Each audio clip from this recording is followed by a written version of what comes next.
Welcome to Acing It, where the thrill of victory, the agony of defeat, and the passion of sports all collide. I'm your host, Ace Henry, and I'll be here to take you through the most significant stories, news, and topics in sports. We have a lot to unpack, so grab your favorite snack and sit back and relax.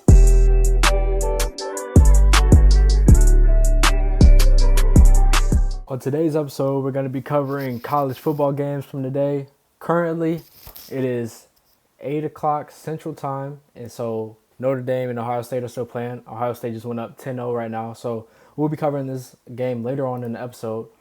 But let's start first and foremost with the biggest game of the weekend everybody was paying attention to and ultimately ended up being super disappointing, Colorado versus Oregon. So if you watched the game, seen any highlights, or even just looked at the score, you know that it was pretty apparent Colorado's defense was horrible. First of all, I said this before, along with many other people, but they're way too light up front on both lines, offensive and defensive, and just their defensive unit in general is horrible, especially with Travis Hunter being out. They had a rough day coming, and the only way I thought they could stay in the game was obviously a high-scoring game, back and forth, similar to the TCU game, but this Oregon team is just way more put together than TCU. They seem way more prepared and hyped up. That crowd was rocking from 0-0 to 42-6. Like, it didn't matter at what point in the game. It just seemed like way too much for Colorado. But I'm going to go in depth a little more, give some insight on what I think happened, something that, people on TV might not be saying, because I could be truthful about it. I don't have a big network platform or anything, so I could give the God's honest truth about what I think happened at least. No matter who I want to win, who I think is going to win, I stay objective in all my takes. So you don't have to worry about a super biased, unrealistic take over here. We're going to stay objective and just get into it. So first drive of the game, Oregon goes straight down the field like they were playing against air. Even with penalty setbacks, they didn't matter, didn't phase them. Touchdown on opening drive, which didn't surprise me. Happens a lot in college football. Hype game at home, team with an amazing offense, veteran quarterback in college. Didn't surprise me at all. But what I wanted to see was Colorado's response. Now, in all of their previous games, they've gotten off to a slow start. Not that much in TCU, but against Nebraska and especially Colorado State, they had gotten off to slow starts, and that's something they couldn't afford in this game. I actually thought that if they want to hang in the game, the only way they could do that is by maybe not scoring on one or two possessions in the first half and capitalizing on turnovers that their defense could somehow come up with. The first offensive drive for Colorado was kind of upsetting and disappointing. One, they didn't even try to establish any type of run game. Even if you don't think you're going to be able to run the ball, you should still establish it, because it helps two things. Running the ball keeps that defense at balance and helps your passing game, and it prevents that defensive line from being able to pin their ears back and just rush your quarterback, because now they got to fear overrunning the run, and that's how you break big runs, create gaps and holes and stuff like that. So when Colorado came out throwing the ball, they kind of eliminated any threat of running it. They also have to be smarter in pass pro. You know that offensive line is weak. Come on now. Like, you keeping a back there, cool. That's not going to do anything when the defensive line is blowing through the offensive line. I can't even say what I want to. Like, there's nobody there. So I think that's something they'll have to improve on, is a lot of not only amateur play, like that's a lot of those Colorado athletes' first time in that big moment, but the coaching too. Even with Dion being a Hall of Fame player, prime time, everything, he's still a new rookie coach in an aspect. I know he coached at Jackson State High School, but it's just a different atmosphere when you take it to college in a hostile environment like Oregon. Yeah, I think Oregon rushed for 240 yards and Bo Nix threw for over 80% completion. Like, that's almost a perfect game. Besides his interception, I think he only threw 2 incompletions in the first half. So that just goes to show that Oregon was on another level this game. I was hoping that Shador would maybe be able to take the game into his own hands, but he couldn't. One, because of the offensive line just wasn't anything, and the receivers looked like they couldn't get open. I know they were backed up a lot during the game, so when you get 3rd and longs and 2nd and 20s, 3rd and 15s and stuff, obviously you have to run down the field. It's hard to really get a lot of run after the catch when they just playing back. So it was just, I don't know, a bad day for Colorado, and it scares me to see. Hopefully they learn from it, but it scares me to see what might happen next weekend. They'll be at home, luckily, but to me, USC might be the best team in the country. I know you got Texas, Georgia. I don't believe in Florida State. I'll touch on that later. Michigan looks good too, but USC, just with Caleb Williams, they finally have a defense there. Special teams, Zachariah Branch, offense. Like, I don't know, they're a different level. So I don't think home or away will phase them.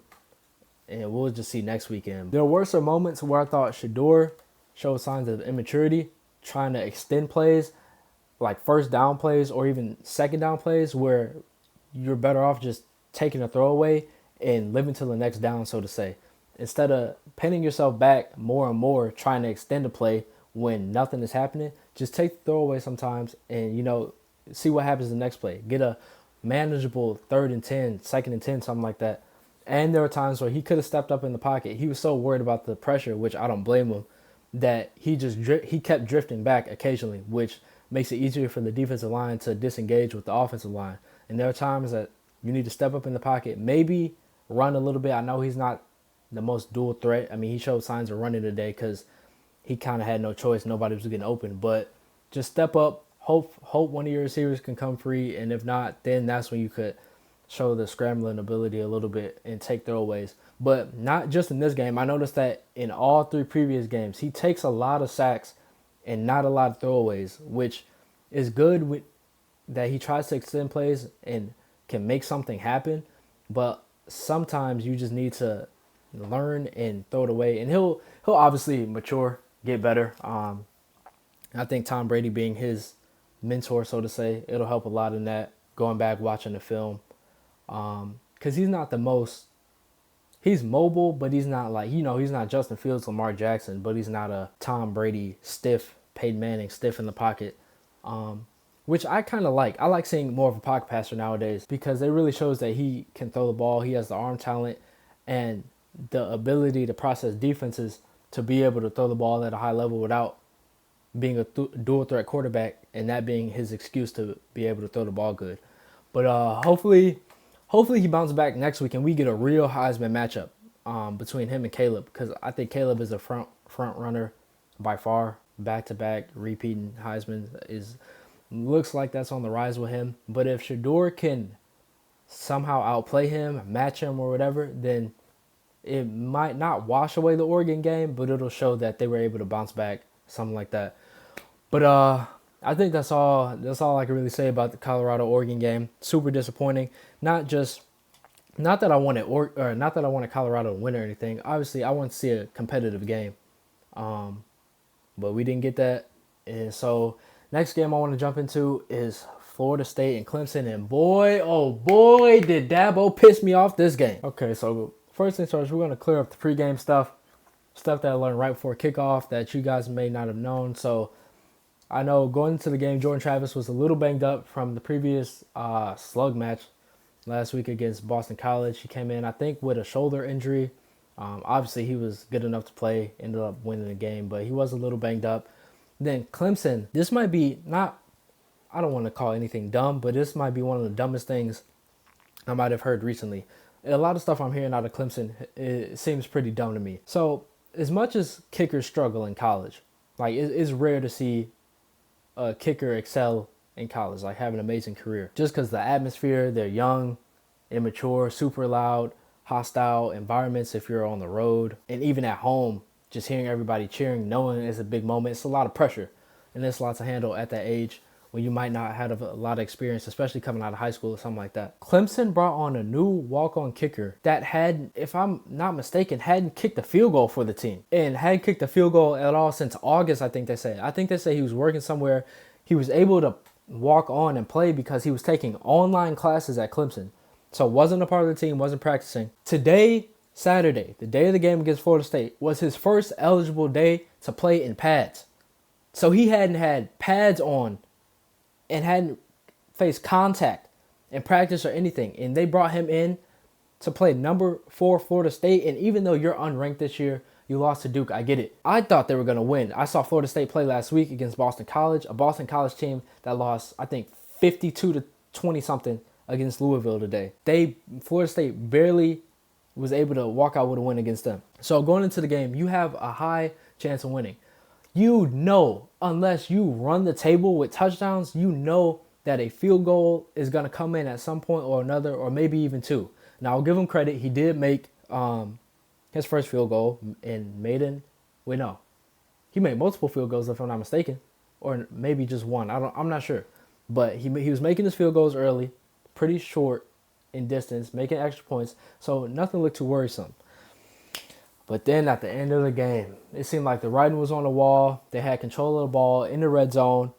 They could manage the time however they wanted to, really force Florida State to call their timeouts, stop the clock, and kick a field goal that would make Florida State have to drive down the field and get a game-time field goal or game-winning touchdown.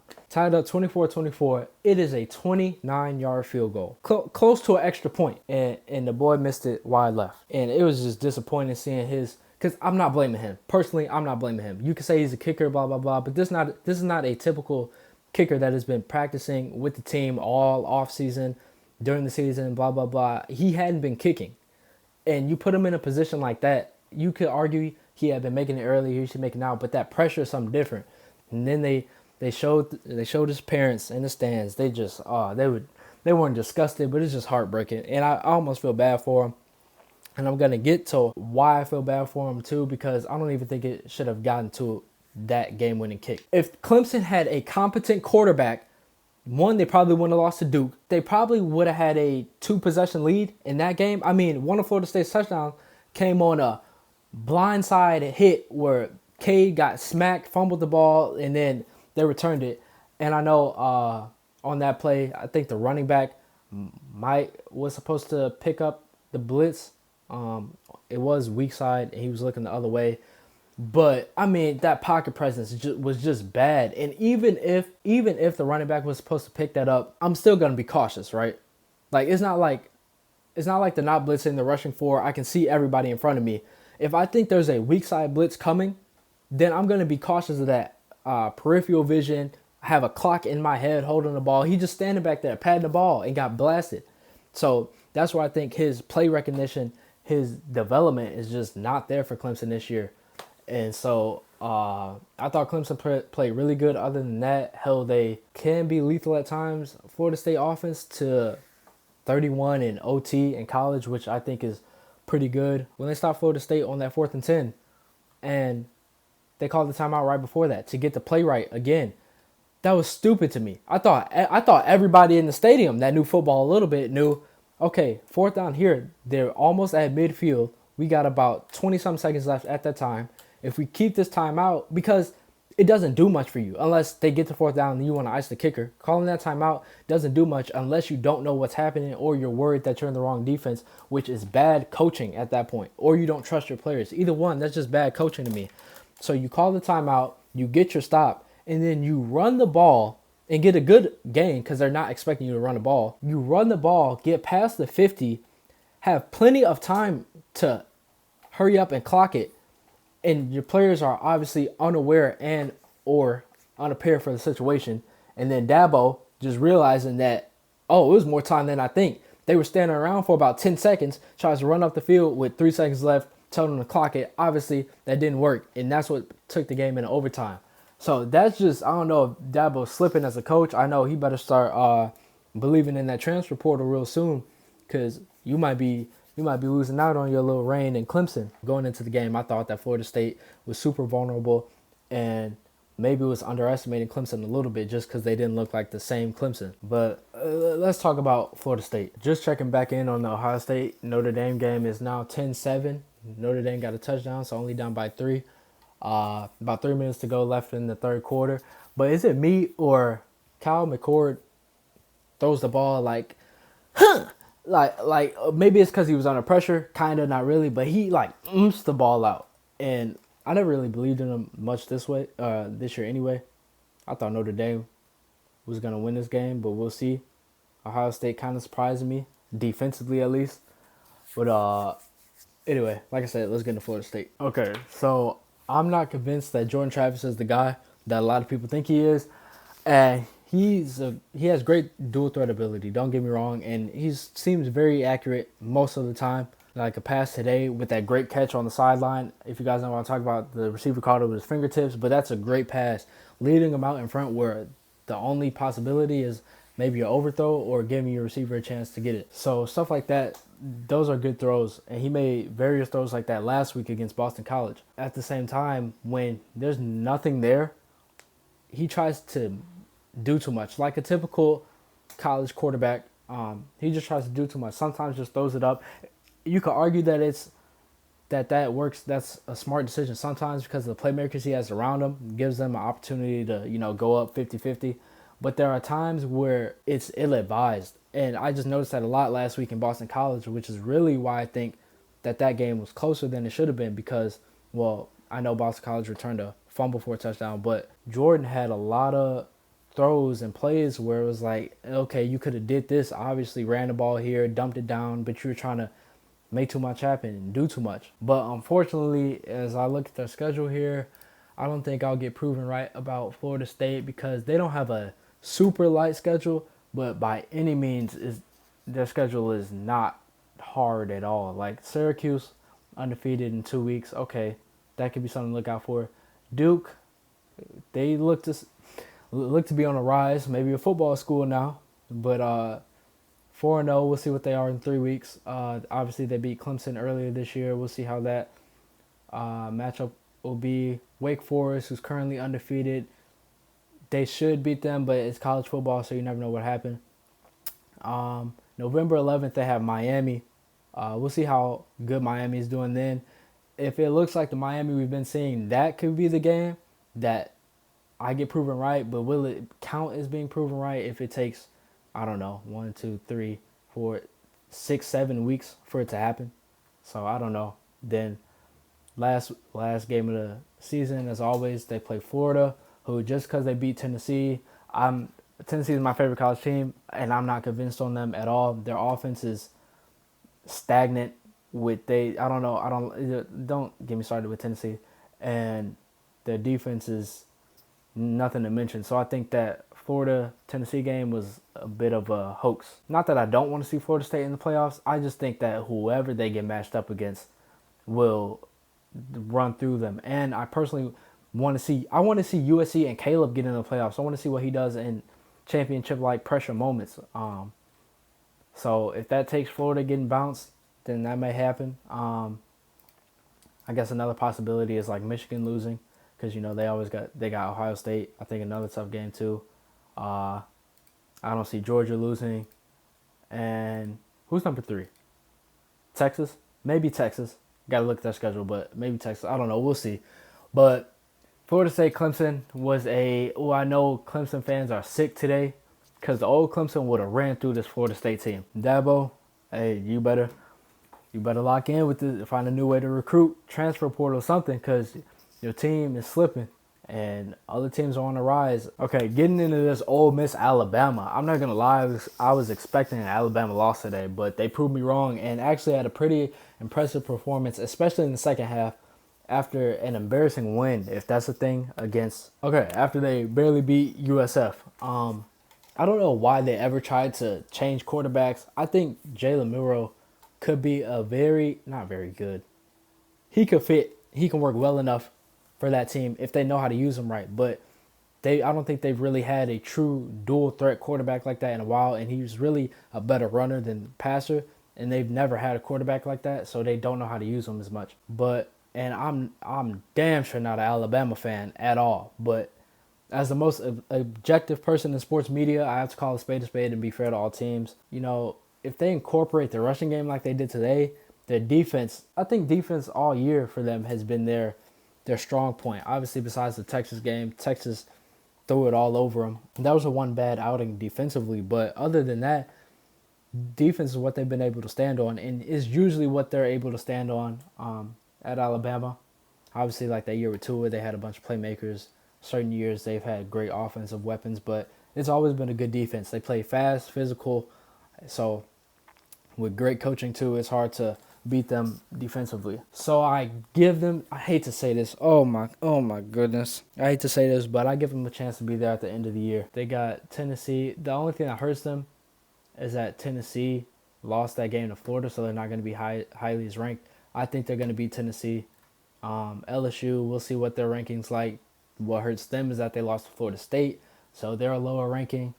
But if they beat LSU, but now if they win these games convincingly, and then the week after LSU they have Kentucky, who's currently undefeated. They look good, might be ranked at the time, probably not high, but let's just say they win out, which I expect them to. They win out every game convincing, and they show improvement. You know how the committee loves Alabama, and I wouldn't be surprised if they make a jump from 13th to even close, like 6th or something like that.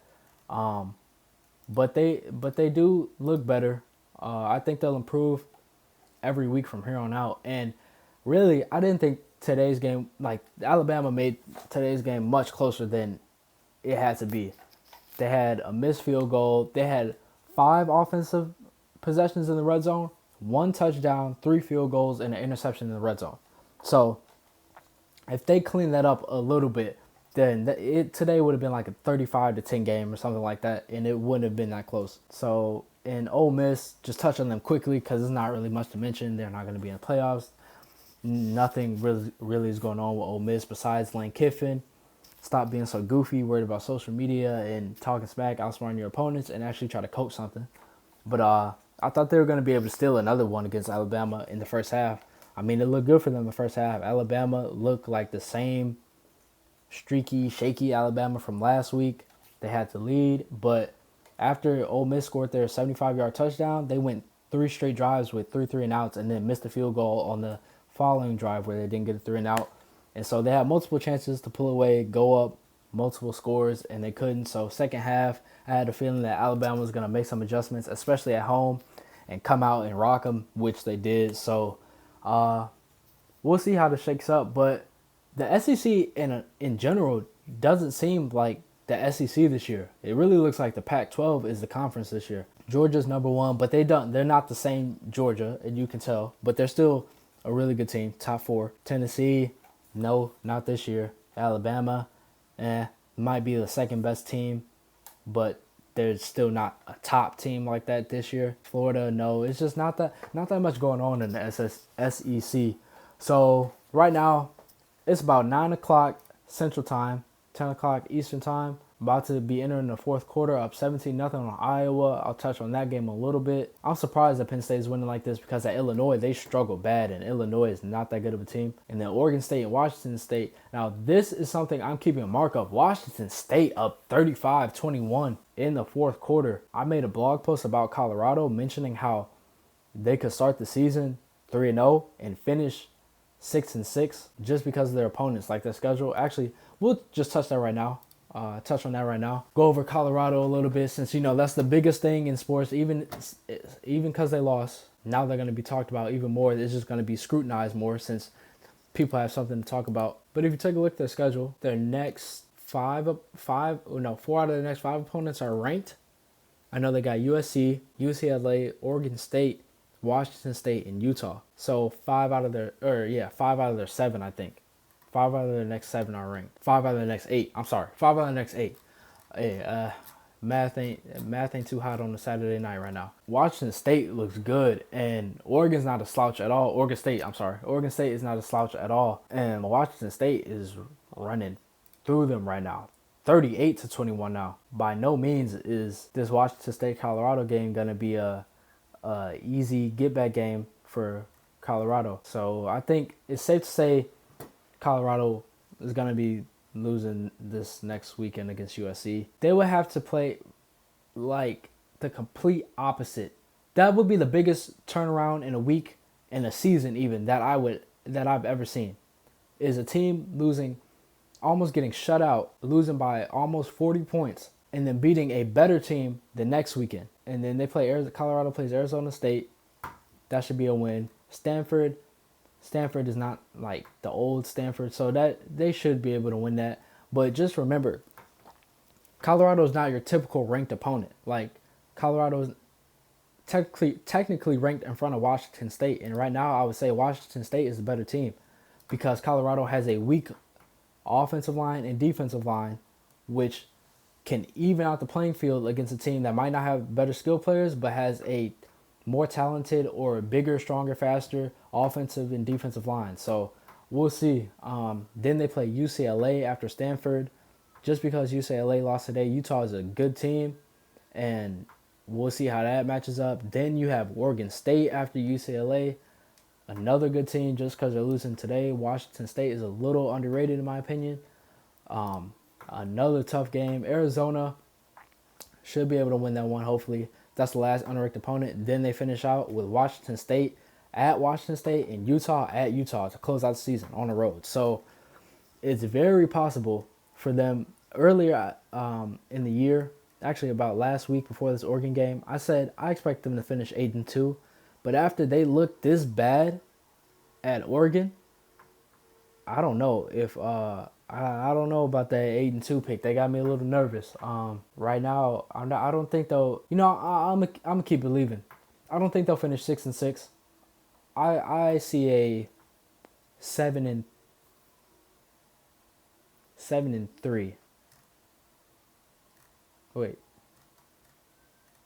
7-5. I don't know where I got 8-2. 8-4. 7-5. Yeah, there we go. I know I'm like, y'all probably like, what is he talking about? They play 12 games. I had 12 in my mind the whole time, so the math wasn't mathing.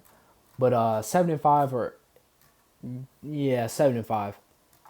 I'm safe with that. I don't think they'll let it get to 6-6 because that'll be a, whoo. After the first quarter of the season, you finish the last 3 quarters going 3-6. That is not a good way to go into next year. I'm gonna finish watching this Notre Dame Ohio State game, check up on this Oregon State, Washington State, and Iowa Penn State, take some notes on each game, and come back to you guys with my takeaways. All right, right now I'm watching the Notre Dame Ohio State finish, and they're confirming if it's a touchdown or not. It looks like a touchdown to me. But, bro, what the... This ending came down. This is literally like the closest you can get. Inches between the touchdown or not, time running out, game winning rushing touchdown. Like, bro, yeah, it's definitely a touchdown. That's crazy. What just pissed me off though, Kyle McCord standing up on the bench screaming at the fans, celebrating like he did something. Didn't throw for a touchdown. I think just over 200 yards passing. He didn't throw no picks, but yeah, they just confirmed it. Ohio State. What? I thought Notre Dame was going to win too, but hey, I'm not mad at it. It was a low-scoring game, but it turned out to be a good one. That's crazy. I definitely think Ohio State's defense stood head over heels today to stop this Notre Dame offense with Sam Hartman, who I think is a real good quarterback. Obviously, their rushing attack is even better than their passing game, and with them only scoring 14 points, you got to give credit to the Ohio State defense. I'm not too convinced in Ohio State's offense, but their weapons saved Kyle McCord. Like having Marvin Harrison Jr., Ibuka, Travion Henderson, Julian Fleming, the other receiver, and even their tight end. Like, they bailed him out today. And they, even all that, barely brought them over the edge against a great opponent. 16-14 win. Oh, I don't think either one should really move in the rankings like that. But I wonder what that means. Now, I definitely think, after seeing this game, Michigan is going. I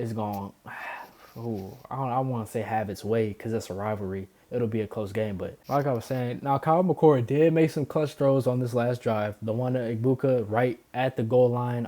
He had a couple throws like just to get him downfield. So this last drive was probably his best moment of the game. But other than that, he hadn't done anything special at all. That one touchdown was Travion Henderson, a huge run. Not too convinced by anything I've seen from Ohio State. I just think that maybe their experience of being in games like this with Ryan Day brought them over the edge. That's crazy. I was waiting for Notre Dame to beat Ohio State, jump up in the rankings, maybe make their first playoffs this year. But after losing this game, it's not looking too good because they don't have that many, games like this on their schedule. So Washington State ended up beating Oregon State in a close game. Oregon State came back and made it a game, 38-35. Oregon State scored 21 in the fourth quarter, but Washington State's field goal in the fourth was able to bring them over the top.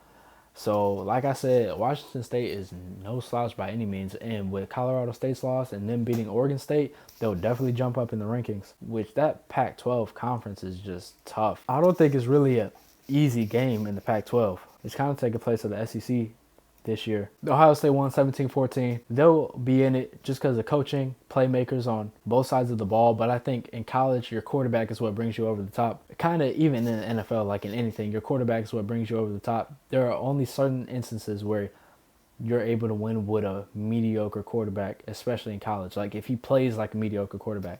He can be a mediocre quarterback but look good in college. But I just think McCord is going to play like one against good competition. So Ohio State will be in it. Fortunately for Notre Dame, they'll probably have to look on the next season. Obviously finish this season strong, but didn't really prove much this game. Not a blowout on either side. Tough, gritty game like I and everybody else expected. I didn't expect it to be low scoring. I thought it was going to be a 30-27 type game. But hey, let's just check on Iowa, Penn State. Last time I saw Penn State was up like 31-0 or something like that. It wasn't really a game. So Penn State's up 31-0, 5 minutes left in the fourth quarter. Maybe Oregon's dominant win will move them up, like, I don't know, if they can move up to like 9-8, something like that. Utah did win though. So I don't know. Not that much of a shakeup this Saturday night, but hey, next Saturday, just as many good games. Tomorrow we got a great slate of games. Monday night we got 2 NFL games. I'm gonna be coming out with another podcast for tomorrow, which you guys will see Monday morning, and then after Monday night, which you guys will see Tuesday morning. So stay tuned for that. Hope you enjoy breaking down the games with me, and let me know what you think about the games, anything I said, your own opinion. Leave it in the comments below whether you agree or disagree, and I'll be sure to respond. I love interacting with you guys, and that's part of what I look forward to when I make videos like this. So other than that, appreciate you for watching. Make sure you tune in Monday morning for my recap of the Sunday NFL games and Tuesday morning for my recap of Monday night's games. And I'll see you guys then.